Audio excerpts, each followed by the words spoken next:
and welcome to Study History with Mr. P and my Cold War Crises Revisited topic video looking at the Berlin, Cuba and Czechoslovakia crisis. So this topic covers three crises, the one in Berlin from 1958 to 1963 that looks at increased tension and the impact of the Berlin Wall being built. This overlaps with the Cuban Missile Crisis and events leading up to it, including the Cuban Revolution and the Bay of Pigs incidents. And then finally events in Czechoslovakia across 1968 to 1969, where we see the Prague Spring and the Soviet reaction to it. So first up, we'll look at the events leading to the building of the Berlin Wall, and you can see here that I have a summary grid split into four areas to consider for this. So you may wish to pause the video and have a go at mapping out your own ideas before going on to the next part of the video where I go through the key information. So the Berlin Wall. Well, what events increased tension in the build-up to the Berlin Wall being built? So in 1958 we have the Berlin Ultimatum. This demanded that Berlin be demilitarized, that Western troops be withdrawn, and that Berlin became a free city. So Khrushchev's ultimatum asked for a lot. There were a number of summit meetings to try and deal with this, and it's the last two of these summit meetings which see things go somewhat awry. So at Paris in 1960, on the eve of this summit meeting was the spy plane incident, where an American spy plane was shot down over Soviet airspace. Khrushchev confronted Eisenhower about this, who lied, said it was just a weather plane, and then when shown the pilot was still alive, Khrushchev walked out of the meeting when Eisenhower refused to apologise. This then leads on to the Vienna summit of 1961. At this point, the USA has a new President Kennedy who stood firm despite Khrushchev trying to bully him. The USA promises increased arms spending, as does the Soviet Union, and Khrushchev renews his Berlin ultimatum. And then just a few months later, in August 1961, the Berlin Wall is actually built. But what caused a lot of this tension in the first place? So we've got the defectors or refugees. A defector is someone who leads one side for another, in this case East Germany for West Germany or communism for capitalism. But most of these people were refugees wanting to leave the East for West. And by 1958 there were 3 million East Germans, over a sixth of the population had crossed from the East to the West. So this contributed to the Berlin Wall being built because the defectors, the refugees, made communism look bad, and also East Germany was losing skilled workers. So what were the results then of the wall being built? Well, first of all, the problem of the division of Berlin was solved. It further meant that refugees were unable to leave East Berlin. It meant Khrushchev had avoided a war with the USA. And for Khrushchev it meant communism was able to survive in Berlin, but only through the building of a wall. And it also led to Kennedy showing solidarity with the West German and West Berlin people when he visited the city. But why is this so important to international relations? Well, as I've already said, the issue of refugees and the division of Berlin was solved, and the wall became this physical symbol of the differences between East and West, much like the metaphorical Iron Curtain. But it did mean that there was less likelihood of war over Berlin, and so in some ways tensions were actually reduced. Okay, you have here a series of events to help you recap what I've just said. So you may wish to pause and try and sequence these into the right order. When you've had a try at doing that, press play again and look at the right order that's coming up shortly.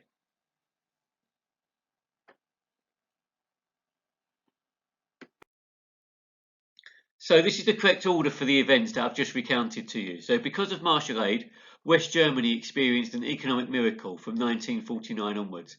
This made it seem a much better place to live than East Germany. In 1953, people in East Germany, or by 1953, people in East Germany were angry about the state of the country, and they started an uprising against the economic conditions. In 1955, West Germany became a part of NATO and began to rearm, and this was considered extremely threatening to the USSR. So Khrushchev wondered what to do, and in November 1958, Khrushchev issued what was known as the Berlin Ultimatum. He told the USA it had 6 months to withdraw from its zone in Berlin, and he also wanted the whole of Berlin to be a free city and in turn part of Eastern Europe. So that there was a series of summit meetings, the first two of which, between Khrushchev and Eisenhower, were quite pleasant in May and September 1959, but no agreement had been made, and US troops remained in Berlin. Then in May 1960, Khrushchev and Eisenhower clashed at the next summit meeting. Khrushchev was angry because a U-2 spy plane had been shot down in Soviet airspace, and he stormed out of the meeting. In June 1961, the new US president Kennedy met with Khrushchev. Khrushchev tried to bully him, saying that the US troops had to leave Berlin, but Khrushchev refused, and both sides began to increase their military. Now, going across all of these events is the fact that with more work available in West Germany and a better way of life, many people fled from the east. By July 1961, over 3 million people had escaped to West Germany. The East German government was growing increasingly angry at how easy it was for people to cross the border into West Berlin. And with the USA refusing to remove its soldiers, Khrushchev had to act, and his actions was, of course, to have the Berlin Wall built. So if we were to think of an exam question for this, explain two consequences of the Second Berlin Crisis, 1958 to 61. Remember, for this question, worth 8 marks, you have to structure it into consequence 1 and consequence 2. You have to identify each consequence and then explain it, much like the example which follows now. So one consequence of the Second Berlin Crisis was that it solved the refugee crisis and reduced tension between East and West. So building the wall meant that refugees could no longer leave East Berlin and East Germany to get to West Berlin. This in turn reduced tension because the Berlin Ultimatum, which had caused a lot of tension, no longer mattered. It meant East Germany was no longer losing skilled workers to the West. A second consequence of the Berlin crisis was that Khrushchev and communism looked weak. This is because Khrushchev had not got his way with the Berlin Ultimatum.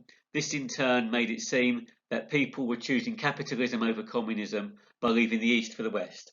Therefore, it suggested that the only way to stop this was to physically stop people leaving East Germany and communism for West Berlin and capitalism by building a wall to stop people. So we move on to our second crisis, and again, I've mapped this out as a grid. There's actually going to be two grids for this. One looking at the Bay of Pigs invasion and the background to it, and the second one looking at the Cuban Missile Crisis itself. So for this first grid here, there's 4 topic areas to focus on. What was the Bay of Pigs invasion? Why did the Bay of Pigs invasion fail? What was the background to all of this? And what impact did the Bay of Pigs invasion have on international relations? So what was the Bay of Pigs invasion? Well, this was when, on the 17th of April 1961, a group of about 1,400 Cuban exiles who'd been trained by the CIA invaded at the Bay of Pigs in Cuba to try to topple Castro's regime. But it failed miserably. Why? Well, it was a complete failure because Castro had found out about the plan in advance and had 20,000 soldiers waiting to fight off the invaders.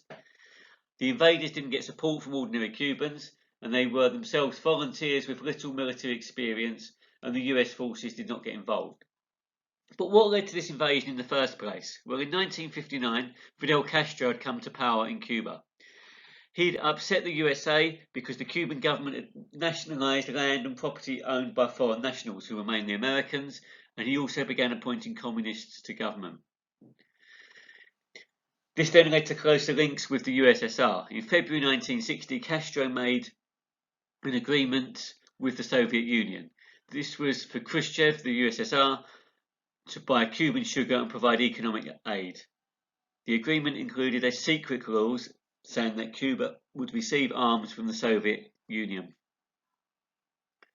So the USA overall was concerned about the close links between Cuba and the USSR, and it broke off all links, including trade with Cuba. And Cuba had been the main trading partner of Cuba until this point had been the USA. So what was the impact of this invasion? Well, first and foremost, it was a failure for the USA. It made it look as if the USA was trying to influence an independent country. The Soviet Union was able to point out that Cubans were happy under the pro-communist Castro regime. Stronger relations between the Soviet Union and Cuba were established, and Khrushchev therefore said he would provide arms.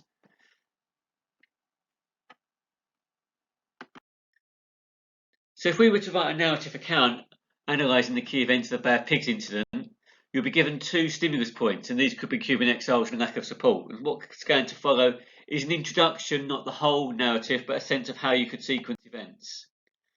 So the Bay of Pigs incident came about because Castro had become leader of Cuba. He had nationalised industries in Cuba, many of which were American-owned.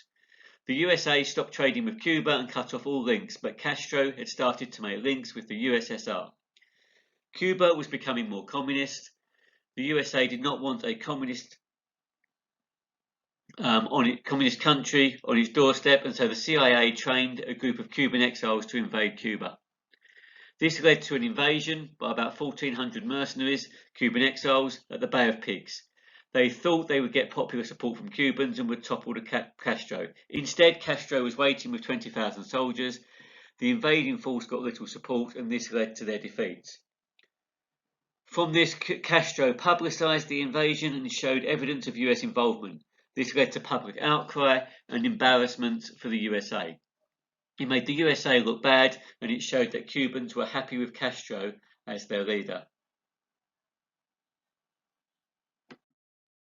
So this then leads to the second part of the crisis, the Cuban Missile Crisis of 1962. So again, I've got this grid here with 4 topic areas to focus on. So why did the USSR place missiles on Cuba? What happened at the start of the crisis? How did it come to an end? And what was the impact of the Cuban Missile Crisis on international relations?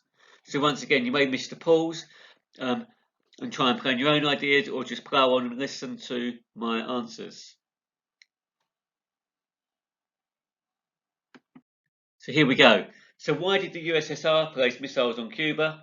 Well, in Europe, NATO had missile bases in Turkey, just a short distance from the Soviet Union. Khrushchev wanted to show the USA what it felt like. Equally, the building of the Berlin Wall was seen as a failure for Khrushchev, so he wanted to use the chance to restore his prestige. It also possibly happened out of fear of another US-sponsored or led attack on Cuba. So what happened at the start? Well, first comes the discovery of the missiles. On the 14th of October 1962, an American U-2 spy plane took pictures of launch pads for medium-range ballistic missiles on Cuba. Kennedy felt this had to stop, so his immediate reaction was to call a meeting of ExComm, his executive committee. He also went on television to tell the US public about the missiles. So what happened next, and how did the crisis come to an end? Well, a naval blockade was decided upon. 54 US bombers were prepared, each carrying 4 nuclear warheads. On the 24th of October, Soviet ships reached this blockade and then they turned around, so the Soviets had avoided conflict. Khrushchev then sent a telegram offering to remove the missiles from Cuba if the USA did not invade Cuba again. Khrushchev then sent a second telegram to Kennedy offering to remove missiles from Cuba if the USA removed their missile bases from Turkey also. On this same day, a US U-2 spy plane was shot down over Cuba. Now, Kennedy ignored Khrushchev's second telegram and agreed to the terms of the first. The USA and Soviet Union then reached a deal to remove the missiles from Cuba, but a secret part of the deal also said that the USA would remove their missiles from Turkey. So what was the impact of all this? Well, the Cuban Missile Crisis showed what would happen if either the USA or USSR followed a policy of brinkmanship, which means pushing disagreements to the point of war. As a result, important steps were taken. So first of all, a hotline was set up between Washington and Moscow, and there were a series of treaties designed to de-escalate potential nuclear warfare.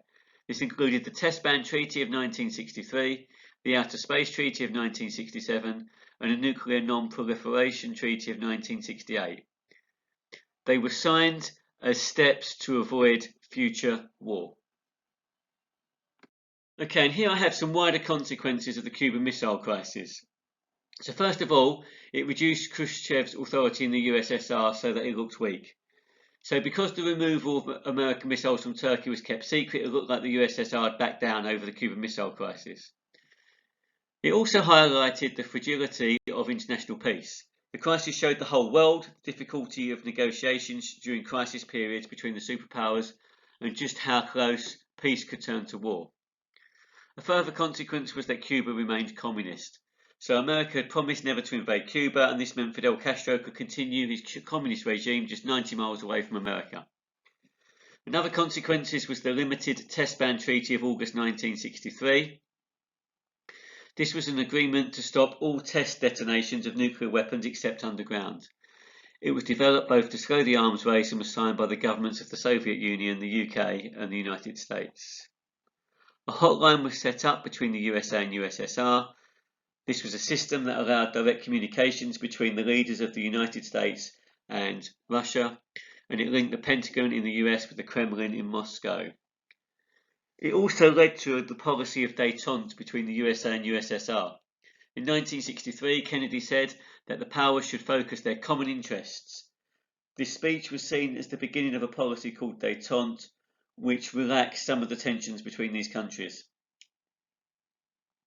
Also, Russia had caught up with the USA in missile production by 1965. So the USSR was determined never again to be pushed around by America, so they made every effort to catch up with the USA and were equal in terms of missiles produced by 1965. It also showed the doctrine of MAD. The US and Soviet leaders became aware that any war between the two countries would lead to mutually assured destruction, or MAD. This gave both superpowers an excellent excuse to avoid war. And finally, France left NATO. The French President Charles de Gaulle was disgusted that France was almost dragged into another world war and ended any French military alliance with the USA. And last up for our crises, we have the crisis in Czechoslovakia across 1968 to 9. As you can see, another grid for you to either make notes from and pause the video or just watch on the next slide. So I'm going to look at opposition to Soviet control, the Prague Spring itself, the Soviet reaction, and the Brezhnev Doctrine.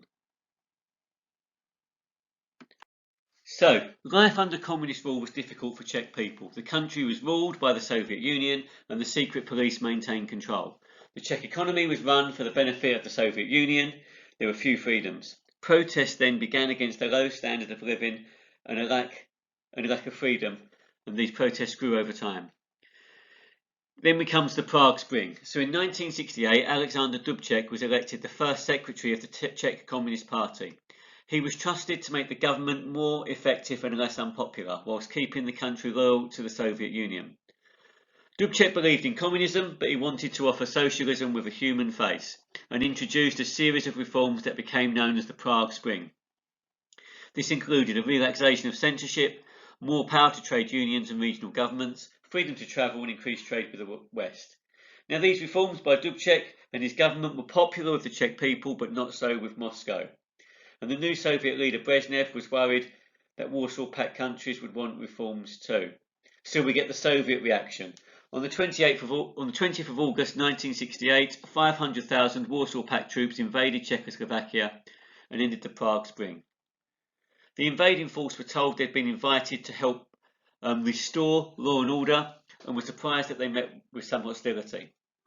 Dubček was arrested, was sent to Moscow, and ordered to reverse his reforms, and in a famous radio address told the Czech people not to resist. He was then dismissed and replaced by the loyal hardliner Gustav Husak. Soon after this came the Brezhnev Doctrine, which was issued on the 26th of September. It said that actions of any individual communist country affected all communist countries, and therefore all other communist countries should take steps to stop such actions. Basically, it prevented all communist countries from introducing reforms. So the impact of the Prague Spring and the Soviet invasion. Well, in Czechoslovakia, the invasion ended the Prague Spring and the authorities put things back to normal. It also had an impact on relations between other communist countries in Europe, because Yugoslavia and Romania had condemned the Soviet invasion, and this strained their relationship between their government and Moscow.